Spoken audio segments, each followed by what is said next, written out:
আসসালামু আলাইকুম। আজকে আমরা দেখাবো স্যামসাং গ্যালাক্সি A27। এই ফোনটিতে কি কি ফিচার রয়েছে, ক্যামেরা কেমন এবং গেমিং পারফরমেন্স কেমন। তো পুরো ভিডিও কন্টিনিউ করুন। যারা আমার চ্যানেলটাকে অন্য সাবস্ক্রাইব করেনি অবশ্যই সাবস্ক্রাইব করে দিয়ে পাশে থাকুন।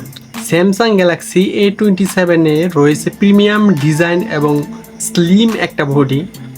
হাতে নিলে বেশ একটা কমফোর্ট ফিল লাগে।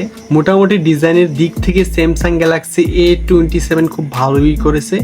অ্যান্ড হচ্ছে ফোনটিতে রয়েছে অ্যামোলেড 6.7 ইঞ্চি ফুল এইচডি প্লাসের একটা ডিসপ্লে 120 হার্জ।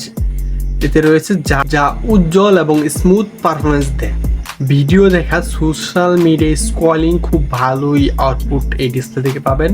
এবং এই ফোনে স্ন্যাপড্রাগন 6 Gen 3 এর প্রসেসর ব্যবহার করা হয়েছে এতে, এবং যা হচ্ছে 64 বিট 4 nm। মিড রেঞ্জের গেমগুলো আপনি এই ফোনটাতে অনায়াসে রান করতে পারেন এবং খুব ভালোই আউটপুট আপনি এই ফোনটা থেকে পাবেন। 50 মেগাপিক্সেল মেইন ক্যামেরা, যা ডে লাইটে খুব ভালোই ছবি দিতে পারে। এই ফোনটা যে পোর্ট্রেট মোডটা আছে সেটা আমার কাছে কিছুটা ব্লার লেগেছে বেশি। অ্যান্ড